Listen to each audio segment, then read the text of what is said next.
Welcome, everyone. It is time. It's a little past noon Eastern time on a Wednesday, which means it's time for the High Noon Hemp Show. If you're watching us live, of course, having a little bit of the technical issues, which 99% of the time, if we're a little bit late coming on because of some sort of technical snafu, in this case, the pictures for the show, the lovely pictures. The reason you watch the show, you get all the pictures, you get all the stuff. Yeah, you were muted, Beach, but I think you're on now. Um, see, I think it adds the character to the show. Really, the technical snafus to begin. If you're It's a show. watching live, you can watch this on video, live or on demand. The Temptations Beach Facebook page, the Jedi Hemp YouTube channel, and at Temptations on Twitter. Of course, the podcast, search the High Noon Hemp Show on Podbean, Google Play, iHeartRadio, and Spotify. I am Sarah Jesus. Of course, it is our last show, our last episode before Halloween. So I've donned my annual Halloween costume, which I love because it takes 2 seconds to put on.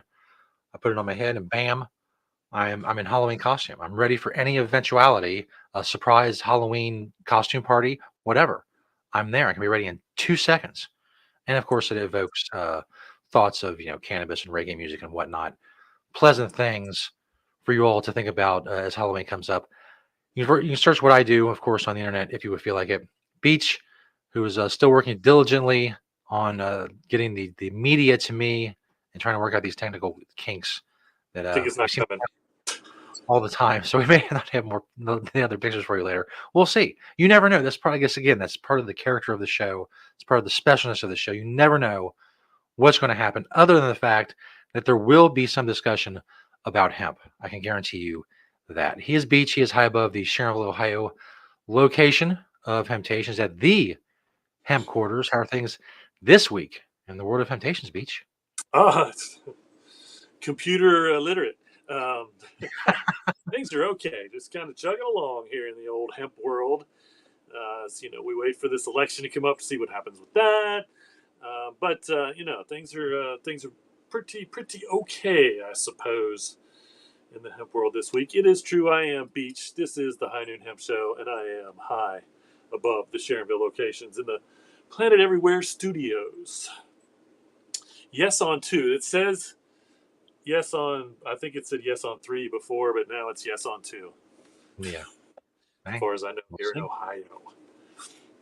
And the FDA, by the way, has not evaluated this show for safety or efficacy. And we have no idea when they will, Indeed. because, they're just dragging their feet. And let's go ahead and do the I pledge, which is I do pledge allegiance to the hemp fields of America and to the soil in which it is planted.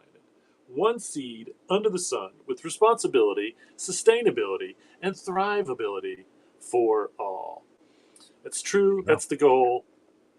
Uh, hemp should be treated just like corn and soy in this country. That's until we're there. You're stuck with me, folks, every Wednesday at noon for the High Noon Hemp Show. That's right. We'll jump right into the product spotlights. This first one is the Wilfred. This is the diamond sauce, and this is actually Delta 8 diamond sauce. Um, and so it's just, a little container of whatever you call diamond sauce, which is basically a pure concentrated version Mm. of what you're looking for. We love the Wilfred brand, very clean, nice, good ingredients all around. Um, and so, come on in, get yourself some Wilfred Delta 8 diamond sauce. Skywalker. Good stuff. And I can tell you that Skywalker is one of my favorite strains ever in the history of cannabis. I do remember the first time someone brought me some Skywalker, and I was like, "Wow, this is really good stuff."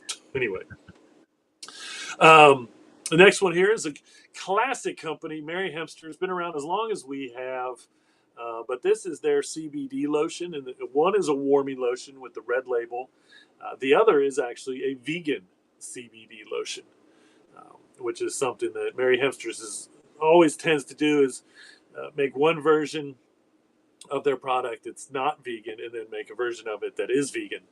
So we truly appreciate that as we support the idea of veganism. I may not be a vegan, and I may not practice veganism, but I support the idea. I don't eat a whole lot of meat, and I do believe that if we don't need animal byproducts in something, then we shouldn't have animal byproducts in it.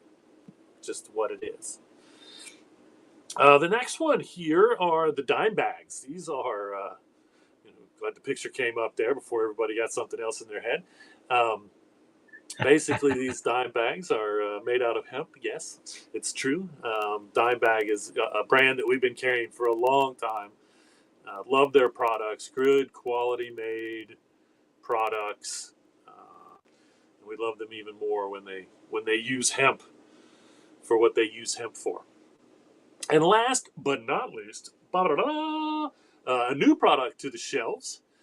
These are the Excite Silly Squares, and of course, we sell the Excite Delta 9 chocolates. These actually, if you look, have twice as much Delta 9, twice as much CBD, and then 10 milligrams of muscimol, which actually comes from the Amanita mushrooms, which are not illegal, apparently. We're seeing a lot of more and more. We have another mushroom product. It's just a mushroom product, mushroom in chocolate bar, on the shelves as well, which is a menagerie of legal mushrooms. This is legal, 100%, and pretty potent, I would say. I would definitely be. And apparently, this muscimol, however it's pronounced, and I'm sure I'm not pronouncing it correctly, the scientific name, is supposed to be again on the downside. So this is really going to help with that Delta 9 CBD calming part of what you get there, as well as that 10 milligrams to kind of get you over the top, I suppose. So definitely don't eat one of these and drive for the first time. Some of our products, some of our 100% legal industrial hemp products come with a disclaimer now. Be safe with first use. Find out how it affects you and whatnot before you decide you're gonna, go out and whatever. So, all right, there you have it. 4 from the store. Now the one from my door is actually 3. I just found these going through my posters. These are just part of my hemp poster collection. The one on the left there, which is a full-size poster, 24 by 36, close to that, I suppose. Obviously put out by Hemp and Ale, which was a beer company out east for a long time. Hemp and Ale, I do not believe, is made anymore. But they made a bunch of these where, like, they quoted some really weird state law on their posters. And then, of course, you can see underneath the 6-packs it says it's perfectly legal, because it was perfectly legal at the time. And so I have some hemp and ale paraphernalia, so to speak, like a beer tap and coasters and some glasses. I remember trying it. Wasn't one of my favorite beers, but still good stuff. No longer produced, as far as I know, even though now is their time. And then the poster up on the right there, that's just kind of a knockoff on the Colorado state flag with hemp in it, growing. And then the bottom right corner, those were made for Doug Fine's book, which he did publish a book that was printed on all hemp paper, 8.5 by 11 paperback book, first legal crops and whatnot. And so, and those two, the two on the right, were printed on Tree Free paper, the name of the company. The one on the left was Greenfield Paper Company, which is, I am sure that they can say they are the oldest hemp paper manufacturing. They make the paper here in the United States, and you can get anything but 8.5 by 11, business cards, folders, notebooks. I've shown some of those here on the product spotlight before. So there you have it. 4 from the store and 3 from my door. And I have one more hemp poster to show you later in the news. So stay tuned for that. But it's very apropos, I should say, to the news and everything that's there. So we'll get to that in a little while, no doubt about it. So there you have it on the product spotlight. And Indeed. now, ta-da-da, Now here we are, another week later, still no contact from the Guinness Book of World Records about Beach's hemp collection. I'm sure they're busy with something very, very important, like the highest stack of, paper cups in some college gymnasium somewhere. But that's fine. Not bitter. I'm just saying they really should get around someday to the largest, I'm going to say the largest personal hemp clothing collection in the world. Until you prove me wrong, I can say that. I don't know if I have to say allegedly. I don't think I do. I don't think it's a legal thing. I think I can just say it until I'm proven wrong. So prove me wrong. If you can, show me you have more hemp clothing than Beach does, because I don't think you can. I don't think there's another person on this earth that can show me that. We'll see. Because we prove it. We've proven it every week, just about for over 5 years on this show. Visual proof, Beach's testimony that he owns these things, all of that stuff should weigh in our favor. the Guinness Committee, or whoever decides those things. In any case, it is time for the Beachwear segment. I asked Beach one simple question, which is, what are you wearing, Beach? it's true. I do believe that I have the largest collection of hemp clothing on the planet. And today, what are you wearing, Beach? Well, here it is. On the old top of the head there, that's a Mado, I believe it's Mado hemp hat. Um, my jacket is Rocket. Um, and again, this particular jacket is an actual a motorcycle jacket. And so when I bought this, I have 2 of these. The other one's like the opposite colorway, so it's more natural with a little bit of black. But it actually came fully padded, arm pads, a back pad, um, and so this hemp jacket. And again, I truly feel like this hemp canvas is probably one of the best all natural fabrics that you could use to protect yourself if you did happen to lay down your motorcycle, especially with the pads, because it's so durable too.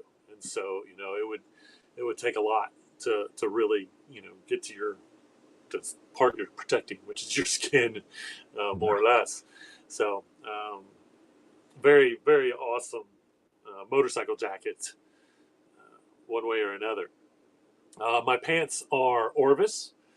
That's right, Orvis, the big clothing manufacturer. And then I don't know why I went my pants first when I did my shirt next, which is a Young Maven shirt with the classic Ohio hemptations printed here at Planet Everywhere Manufacturing. Um, and this is, I admit, a knockoff of the Kentucky Hemp Outfitters hemp license plate shirts that they made years and years ago. I'm gonna have to find mine and wear it on the show here soon. I know I just saw it recently, so I'll have to bust that out, which was one of my favorite shirts forever. Till we tweaked it a little. It's a little different, but basically the same idea, more or less. Down there in my Orvis pant pocket, you can see, as always, my Green Spring Technology pen, which I carry just about every day with me. If I have a pocket, I've got a hemp pen in it. Um, Underneath everything is a pair of Satori briefs, or boxer briefs, however you want to describe those. And then my socks are also Satori. So Satori, get a double dose here of Satori on today's show with the leaf sock. And then that's just a good old pair of Adidas sneaks.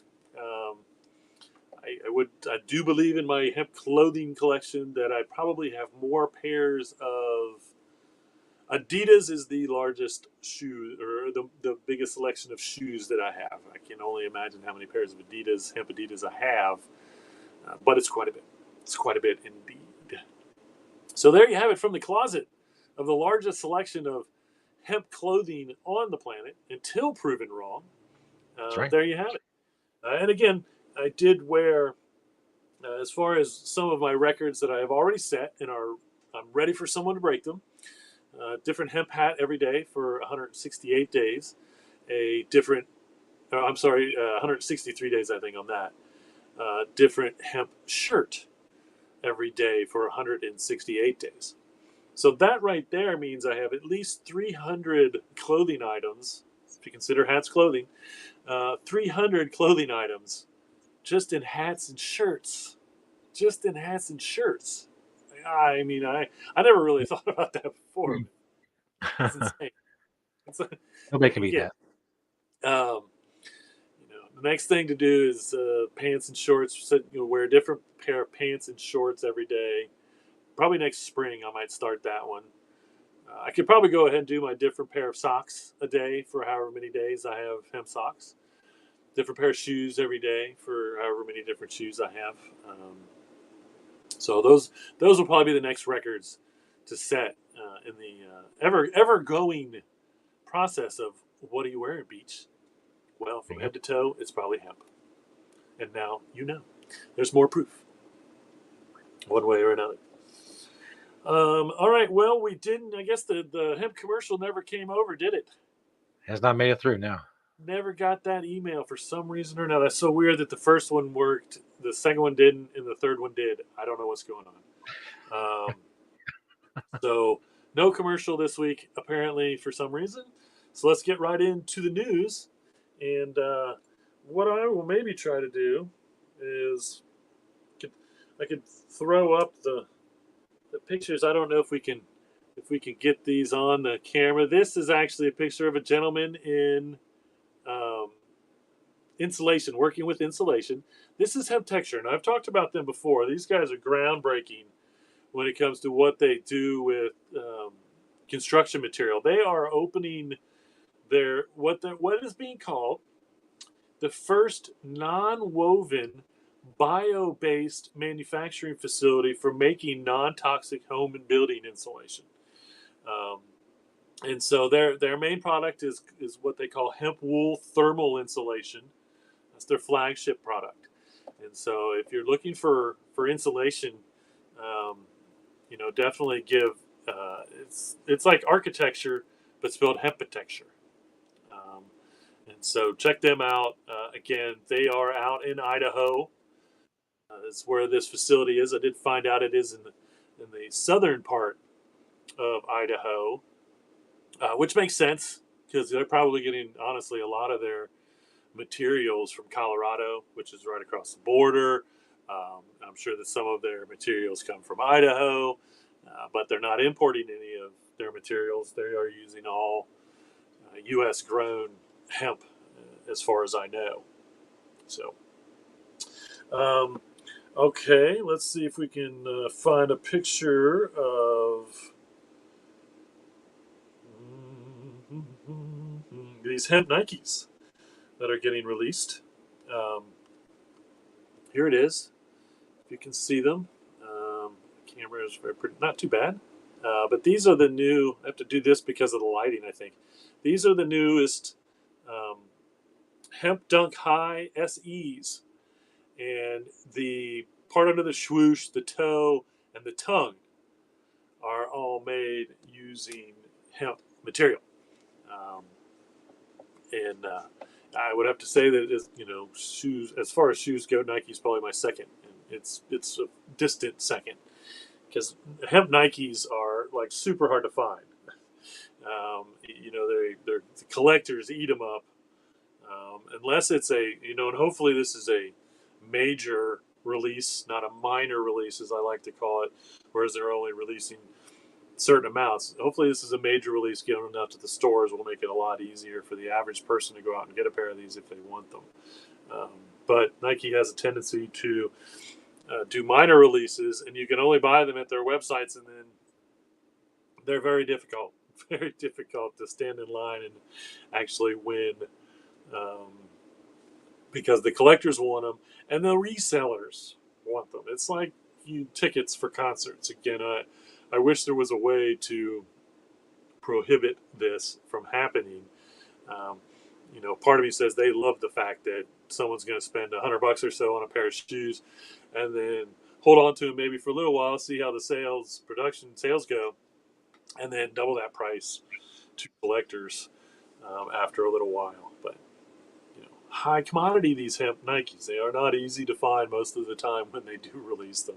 And I have stood in line, so to speak, at the online retail spot, logged in line, waiting to purchase them, and have yet to actually been able to purchase any of those released that way.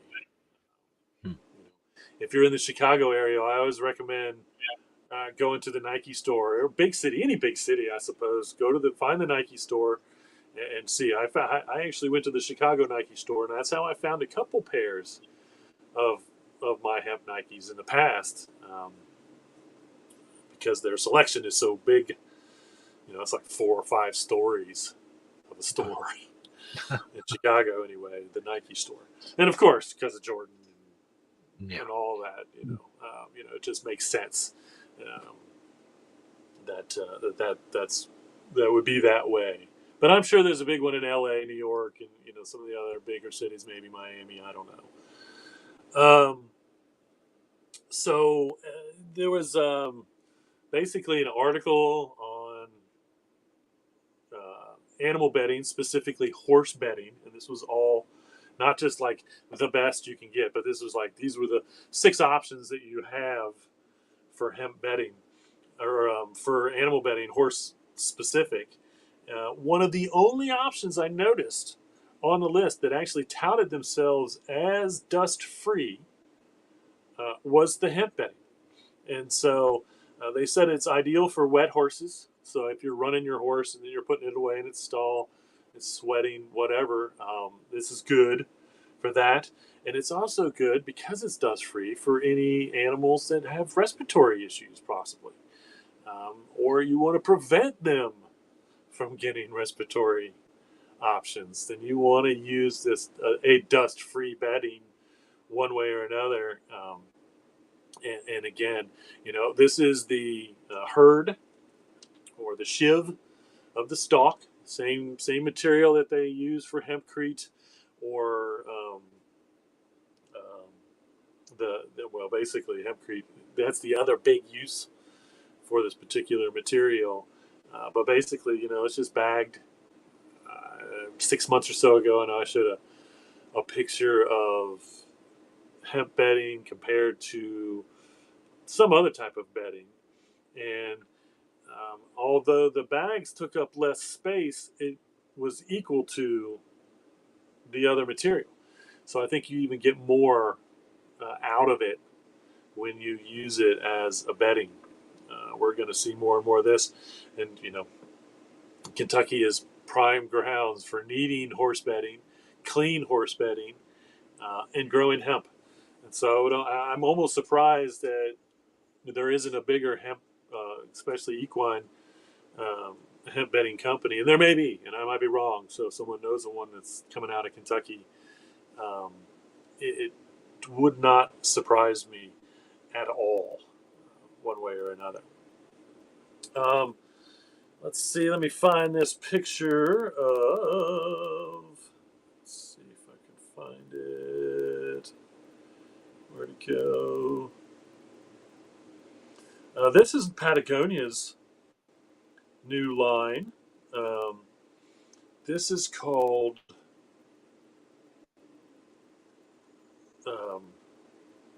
their Forge line. Okay. And what they're bringing back are some bibs. People loved when we sold hemp bibs back in the day. People loved them. And then some pants and jackets. And again, these pants and bibs are made for real work, I should say. Super thick, and they actually have a pocket for knee pads. So if you do any work with knee pads, these pants already have a spot where you can put those knee pads in, um, because again, these are made for what I would call industrial use, real use. These aren't just fashionable clothing. This is real use clothing that Patagonia, and of course Patagonia. I don't believe that they're using 100% American grown, but they have incorporated American grown hemp into their hemp lines. Um, and so once again, this is the Forge line. So check that out at Patagonia. They usually have some shirts, hats. We'll see. I haven't checked out the entire line, the newest entire line of Patagonia hemp goods. But if you're looking for something that's nice and thick, um, check them out for sure. Good quality stuff. I have a hat and a pair of shorts, and the shorts were made with American hemp as well. Here's an interesting study that found CBD increased the blood flow in the brain within the hippocampus, which is responsible for memory and learning. What they're saying is now that potentially, and more studies, of course, need to be done, probably human studies. I don't know where these studies were done on. But this could have huge benefits for dementia patients. And so, you know, uh, Alzheimer's, dementia, all those things, this could possibly benefit or slow down. There are no cures for Alzheimer's. There are no cures for dementia. The brain starts to go, and there's not a whole lot we can do about it, but try to slow down that process. Um, Now, I don't know if using CBD would keep those processes from starting sooner as opposed to later, um, or whatnot. But there's plenty of research still to be done on CBD and the brain, and how it can help the brain specifically. So, well, it's kind of a bummer that I finally found my periodical table of proteins. Then now again, this was Wired Magazine did this. I think it just turned it upside down, and you can't because of the lighting. It's kind of weird the way my camera's Yeah. doing that. I guess because it's a screen on a screen, but it's a periodical table of protein that I talk about a lot. Um, I will go ahead and try to get this up for next week's show again. Um, but again, it's just amazing um, where it stands on the periodical table of protein. Again, it's the highest concentrate of protein. I think there's, I think there was what I saw was 33 grams of um, 33 grams, 31 and a half. I'm sorry, 31 and a half grams of protein per 100 grams or something like that. And so this was the dosage of hemp seeds was, of all these, was 100 grams. And then, to the right, it's got the meats, and it has more protein than goat, turkey, and chicken, and pork. So it's got more protein in 100 grams than goat, turkey, chicken, or pork. It's really close. Lamb only has just a hair more, and then beef is only 5 more grams. Same with veal. And if you eat veal, you're not watching this show. I don't know if that's true correlation or causation, but I truly believe that that's probably true. That I don't know that anyone that may watch the High Noon Hemp Show is eating veal. But anyway, so you're only talking about 5 grams less per 100 gram serving than beef, and then basically about the same or more than lamb, pork, chicken, turkey, and goat meat. So, And spirulina is the only um, one that's higher. Now, my understanding is spirulina is not as sustainable because there's not really farming for it. Spirulina, I believe, is like a kelp or something. It grows in water. Um, Now there is kelp farming that's going on, so I shouldn't say that it's not as sustainable.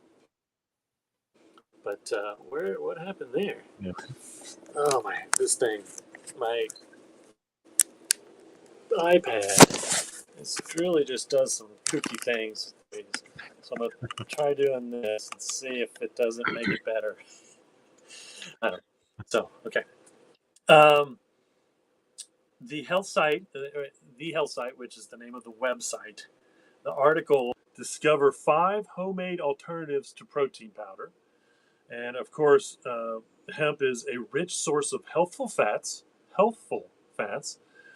uh, and of course, plant-based protein. Um, and what's interesting too is it was also included in the Health Digest article, uncommon foods that are an excellent source of protein. And so, I've touted the protein thing quite a bit on hemp, and of course, the essential fatty acids. That's omega 3, omega 6. It's supposed to have the perfect ratio of those for the human body. And then, of course, on top of that, magnesium and other vitamins and minerals that are naturally in the hemp seed, making it again a great source of plant-based protein and other things for vegans, vegetarians, any of that, one way or another. Um, a fashion company called Mercier Dupree, clothers, they're releasing their EnviroWear collection, which is starting to incorporate hemp. Their newest fashion line, um, which I don't probably won't be able to see that picture either if I find it when I find it, um, is once again based more on sustainable clothing. Um, they called it clean cotton. Let's see if I can get this like kind of over there. You can see a little bit. I know her shirt in the middle is hemp. I don't know what else is in there, but again, they're incorporating hemp into almost all of their fashion line, which again we're seeing and have seen more and more of the fashion industry really embracing hemp on the sustainable side of things, as more clothing companies are trying to produce a cleaner clothes, so to speak, because we need that. Again, cotton is the leading producer or user of all herbicides, pesticides, of all agricultural crops. So we really need to replace that at the very least. Um, as far as silk goes, which is part of their line too, my understanding is the spiders have to die at the end of the day, or I don't know for sure, but I feel like silk isn't really as natural, and so hemp is, we know, the strongest natural fiber on the planet. There is none better, and so there's no reason not to try to use hemp in any clothing line.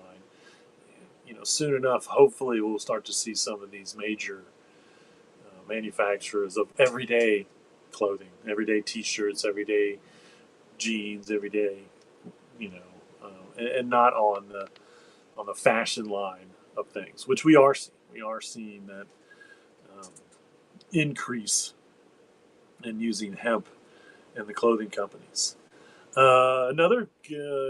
This is a Ukrainian um, packaging company. Let's see if we can see if I can turn it just right. Maybe it felt like when it was on the other I side. actually have that one. It was, hey, wait, whoa! We have that one. That was in Oh, that's the right. other email that made This it came through. through. This was this was part of the email that actually made its way over. So here is packaging And we're seeing more and more. And I think that it may not just be hemp biocomposites that replace packaging, but hemp composites with mycelium, which is basically from mushrooms. And we're seeing a lot of this as an all natural or a natural substitute for packaging. But this is actually a Ukrainian company. And of course, they've been around for a little while. When the war broke out, they moved, I think, over to Europe somewhere, and but they've received multiple grants to produce these products, and again to replace plastic anywhere that they can as far as packaging goes. And it was kind of funny because it was like, well, it's not in the article. It was like, well, it's not as pretty as the other packaging, but it's so much better for the planet. And again, these are the things we need to get used to in the world. Is for one, the packaging is going to be thrown away afterwards anyway. So why does it really need to be nice as long as you're getting the products that you want? And I think the best thing about this packaging is it should be biodegradable. So whether you want to bury it in the backyard and let it break down over time, or feel good about sending it to the landfill, where it will at least break down um, pretty quickly in the landfill. Um, you know, I would love a day to come where we can get rid of our recycling bins and throw trash in the trash that we know is not going to sit in the landfill for 500 years. I mean, I would have a lot more trash if I knew that, if I threw it away in 6 months or so, it wasn't even going to be in a landfill anymore because it was broken down naturally amongst all the other rubbish that's there. That is the issue with styrofoam and plastic. These two items, um, disposable packaging items or shipping items, are the two biggest um, stackers of crap in the landfill because they last hundreds of years. Where we need things to break down in 6 months or a year. It'd be funny to once 10 years from now, maybe 20 years from now, we got a long way to go. But it'd be an interesting process to watch everything come into the landfill and it gets stacked up, and then later you see it's actually gone back down because these things have biodegraded, and they might even be able to use that soil um, as a compost instead of, again, just making it taller and taller and stacking on top and taller and taller. So that's the goal. We could replace. We used to say 100%. I don't want to say 100%. 60 to 70%. If we could just replace 60 to 70% of all of the disposable um, plastic and packaging and packing peanuts, styrofoam. If we could replace styrofoam, and we could easily make any styrofoam, just about, I feel like any food styrofoam container could be made out of this particular material. And I think it would, be, in my opinion, even healthier to have your food delivered or put into a hemp mycelium box to take home to eat or whatever, once again, than styrofoam, period. I mean, have you ever ordered food and you get to the bottom of the styrofoam and it looks like it's like kind of melted a little bit or something because the food was so hot? Again, that cannot, in my opinion, cannot be healthy. You just can't. It's just my opinion. I don't know what kind of crossover happens there, but if it changes it in any way, I would feel good. I would feel good if my food was delivered in a hemp mycelium box, or just a hemp box for that matter, um, and there was grease or whatever on that material. And maybe you think, well, I could have gotten onto my food. I'm okay with that. I'm okay with that. We don't need to use herbicides or pesticides when we grow it for these purposes. Okay, and so it's already a cleaner material, in my opinion, one way or another. And speaking of that, not speaking of that, this doesn't have anything to do with packaging. Researchers at Prairie View A&M University are going to study hemp as a sustainable alternative grain in animal feed. I feel like this is interesting, and hopefully they're going to find out, how it compares with nutritionally wise. Um, we know that hemp is sustainable. I don't know why. I think it's kind of confusing the way they state that, because there's no doubt that hemp is sustainable. You know, and I think that what they're going to do, because this is what we need, so the Department of Agriculture once again can approve these things, hemp grain for livestock feed, because we're not quite there yet. Even though every study we've seen, the cow study showed that it caused no ill effects, no unsafe um, effects on the meat of the cows. The goat, there was a goat study, same thing, showed no ill effect. Um, and so now we just need to. I'd like to see fish is the next one. We're going to start seeing some results, because there are some experiments going on, experiments as to feeding farmed fish hemp grain, um, to see how that affects the final product. And I don't believe, again, until it happens, I won't believe that it is unsafe to feed hemp grain, to any of these animals. It's safe to feed it to us. The FDA has made hemp seed grass, generally regarded as safe, for humans. It's been that way for a long time. That's why it's getting itself to the top of everybody's superfood list, because it is an approved food for humans. That being said, if it's an approved food for humans, I don't know why it wouldn't be an approved food for livestock.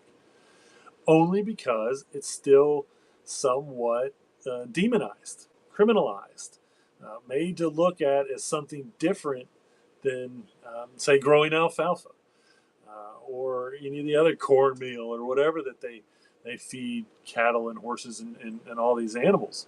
Um, and so, the sooner that happens, once again, I think the sooner that we will actually start to see more and more grain being grown in the United States, which is the goal now. We've grown enough CBD. We're growing enough CBD. That's pretty much leveled out, if not kind of gone down from the boom. Now it's time to start boosting the grain and fiber growing, which again requires no chemicals. CBD requires, or they are using probably chemicals. In some states, if we're approved on CBD flower, whereas when we grow for the grain, we grow for the fiber. We don't need that. We don't need it. We don't need anything approved to put on it, because it doesn't need anything. There are no pests that actually affect the outcome of the biomass when it comes to growing for seed and fiber. And that's both in the plant. So if you're growing for seed, you still have fiber. You still have that herd for hempcrete. If you're growing for herd or fiber, you're still going to end up with seed. I think most of those companies would retain that seed to grow the next year, because they should. It should. You can have an abundant amount of seed, and there may be even so much of that seed that they can keep enough to grow for next year's crop, and then send some off to some food company to be made into whatever hemp foods we want it to be made into, or just bagged up. And once they hull it, basically they take the outside out, which is the fiber, food fiber, body nutritional fiber, gets so confusing, is the outside of the seed. And then what we call the hulled seed is the inside um, part, which is what we're seeing used in quite a bit of things these days. So I think we need these studies to all, whether it's chickens or goats or cows or fish or any other food product, turkeys, whatever it may be. We know birds love hemp seed. It's a scientific fact.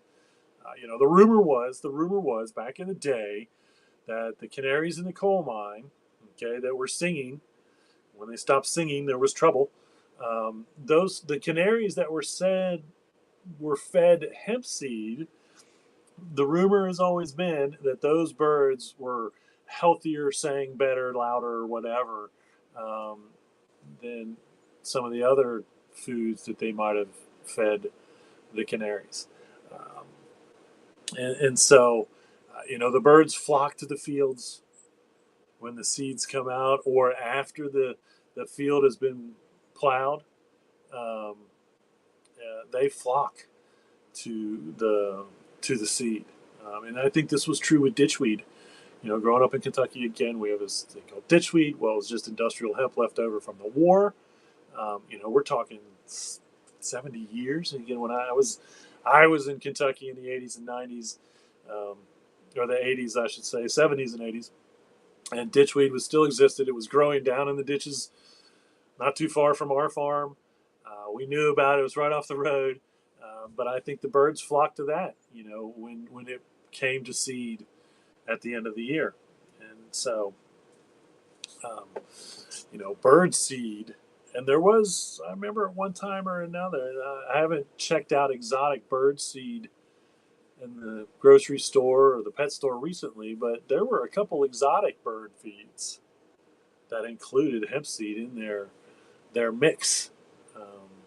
And I would assume they still do because it's still super beneficial to, if you're a bird owner, um, to the health of the birds. So, um, Bright Seeds bio gut fiber product. Um, and again, so the company's name, here we go. And see, now this is the shell. You can see over the right there. That's the shell. So they've taken out the hulled part. Now that shell is still super high in fiber. So hopefully they're still using that as some fiber additive for whatever they're doing. But they have a product called BioGut Fiber, um, and it is a result of discovering the unique bioactivities from hemp hulls that fortify the gut lining. And once again, that gut lining is what puts the good stuff in and keeps the bad stuff out of going through our system. And so, a healthy gut lining um, is pretty important to the whole digestive tract, so to speak. And so, here is, they discovered, I suppose, how unique hemp seed is uh, to the gut lining. And so they've come out with what they call the BioGut Fiber, which is probably an additive you can put in your smoothie or whatnot. I'm sure it's a powder. That middle powder there is probably the BioGut Fiber product.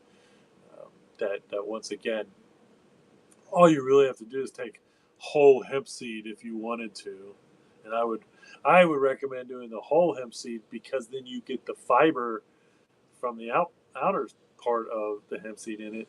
Um, Grind it up yourself and add it to your smoothie or whatnot. The one, it's kind of interesting how I do believe hemp seed has kind of gone backwards because they hold the seed and then they grind that to make a powder soft enough that it doesn't taste grainy. So your smoothie or whatever you're putting it in doesn't taste grainy.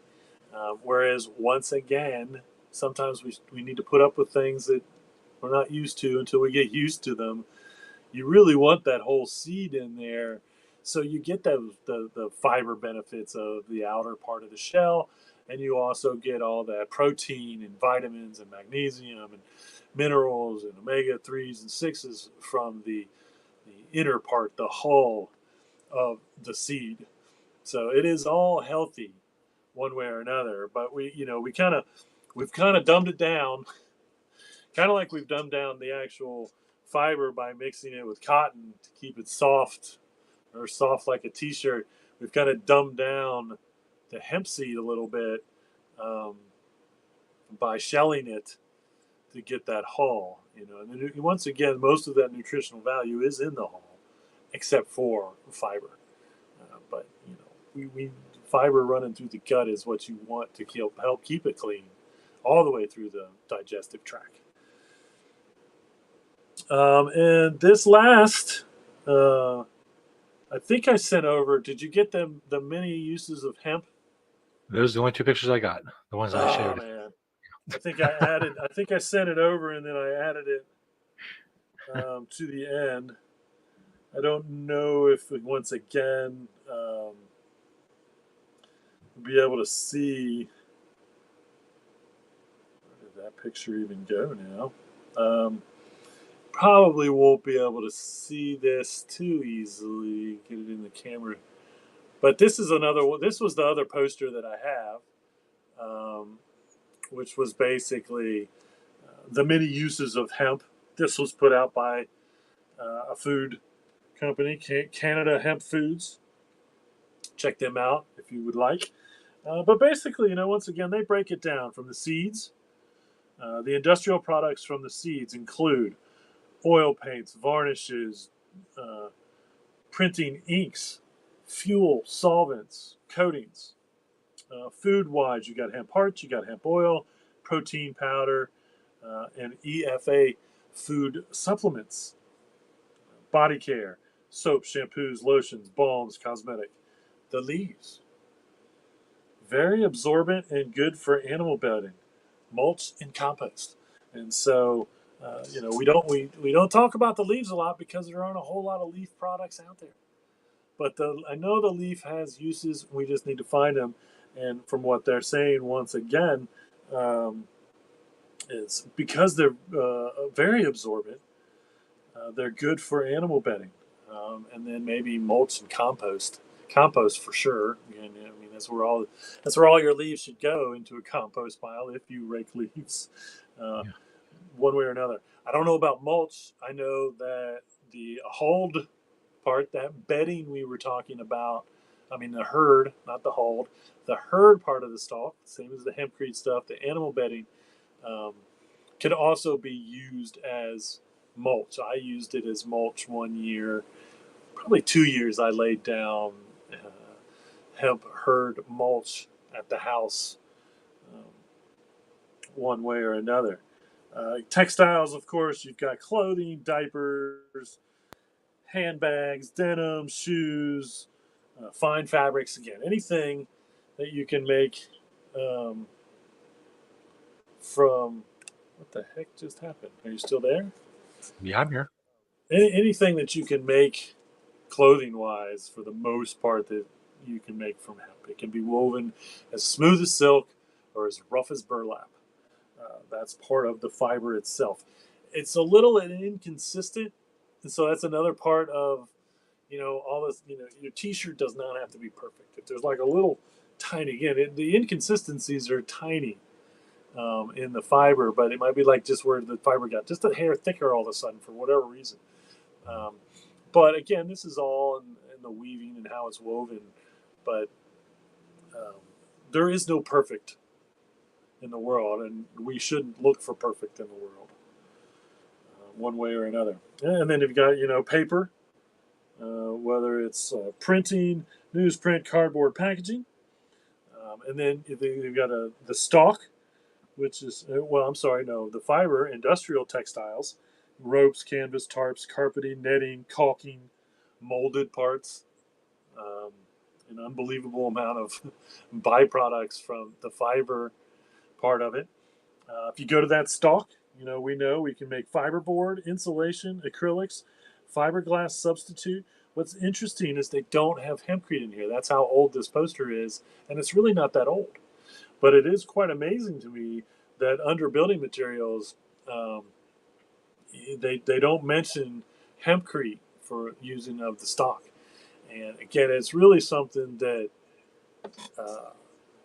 has really just kind of boomed in interest in the last 5 years or so is hempcrete. And then they have the roots, which is good for organic compost and nutrients. And then also a remedy for conditions such as arthritis, joint pain, fibromyalgia, and eczema. And of course, I'm not making any medical claims. That's what it says on the poster. And so I do believe, and again, there is no doubt in my mind that from the root to the flower, there is nothing on this. I don't know why is it asking me to. Am I still there? That's weird. Oh, for a Uh, second. You're back. I'm back. And so, once again, from the root, if we wanted to pull the whole plant up from the root, take it into the warehouse, run it through a processing machine that decorticates and separates and all those things, we can use every part of the plant. And to me, that's, again, if there's zero waste, we're talking zero waste to use, grow, farm this plant, you can end up with zero waste at the end of the year. Should be the goal for everything that we do. I will say is the beef industry is at least smart enough to know there's zero waste to the cow. They use it all, right, wrong, or indifferent.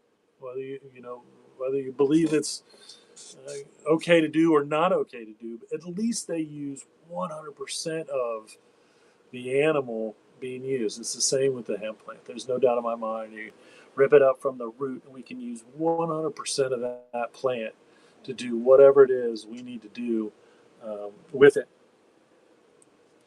All right. That's all the news that's fit to print today. Not too many events going on, but of course we know next Tuesday at the Mad Tree here in Cincinnati is the marijuana meetup, which is the costume or potstoom party. Come dressed as your best cannabis related outfit on all means. And again, we usually start about 8 o'clock. They usually go a couple hours as far as scheduled time, but people definitely linger as long as they want to. And this is a great group of people anytime, and should be the largest collection of cannabis related costumes in the city. Okay.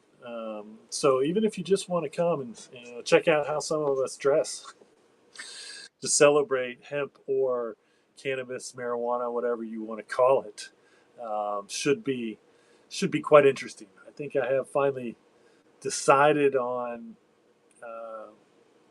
what I am going to come as. I could change, but I don't know. I'm not going to give any hints. That's because you'll just have to come and see what I would dress up as for this. But again, that's next Tuesday for the marijuana meetup. Don't feel like you have to wear a costume.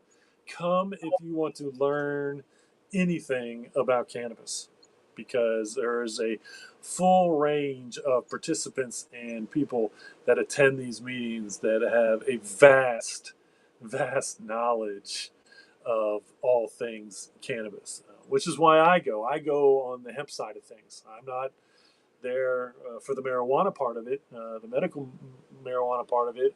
I am there for the hemp part of it. And there are other hemp people, and there's people usually from every part of the industries, including people with the construction and whatnot, are working with those things as well. And so it is just a well-rounded cannabis meetup, one way or another. But next week should be really fun. I do assume we're going to see quite a bit of hippies at the for this, and hopefully some really unique outfits. Maybe a potbelly pig. That was what I went as one year. Not to this, but to a Halloween costume party, which I was having. Actually, I think it was here. We for a while for I don't know how many years we had a pretty decent little Halloween party here. Um, but if you want to go with the potbelly pig outfit, I will not be wearing mine. And so feel free to come up with your, and then there are so many. There was one other I could give away, but I thought about coming as. And so we'll see. There's actually two. So if I can do one, I may do it. It may make it a little bit harder logistically to pull off. If I don't see it there, then the day after on the show next week, High Noon Hemp Show, I will give you what I think is a very awesome cannabis related costume. And really just think I'll give you a hint. Cannabis. As far as I'm going. So come next Tuesday to the medical marijuana meetup at the Mad Tree Brewery from 8 to 10 in your best cannabis related costume or postume. Or you don't have to dress up. Don't feel like you're obligated because there's still great events where you can learn as much or as little as you want to in conversation. There you have it.